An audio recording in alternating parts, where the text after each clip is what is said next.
Welcome to the walkthrough of the secondary hybrid ABCD schedule. We've had a few requests to break this down a little bit more so that families could get a better understanding of how the schedule operates. But before we get started, a couple things. Number one, anytime you see a gray background, that is indicative of live remote instruction. Anytime you see a light green background, that would be indicative of live on-site instruction. What you're looking at right now is an overview Monday through Friday of the entire schedule. In this walkthrough, however, we're going to break it down day by day, starting with Monday. Monday is probably the simplest day to understand. All groups, whether you're Continuous Learning 2.0 or one of the cohort models, are going to engage in live remote instruction for all 6 periods. Periods will be about 40 minutes each. On Tuesday, in the morning, students in the Continuous Learning 2.0 group, the Cohort C and Cohort D will engage in live remote instruction for periods 1, 2, and 3. Cohort students A and B during this time will be engaged in asynchronous learning.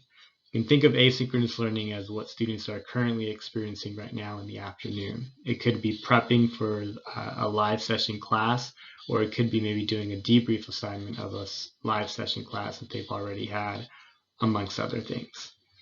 The morning sessions are followed by lunch and then a short period of teacher and staff availability to support students one-on-one or in a small group capacity. That's going to be available to all students regardless of what group you're in.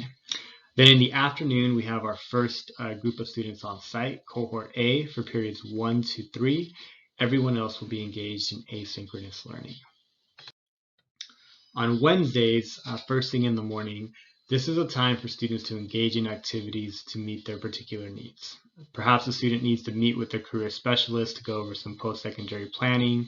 Another student might need to make an appointment with their school counselor to talk about some social, emotional things that might be going on. And a group of students might need some intervention from their teacher. So these are all things that could be happening during this time. The latter part of the morning will be the homeroom period. This is just like what students are currently experiencing on Mondays. It will be live, it will be a remote session. Your periods will likely be the same periods you currently have in homeroom. This is followed again by lunch and then another short period of time for staff to continue supporting students in a smaller setting.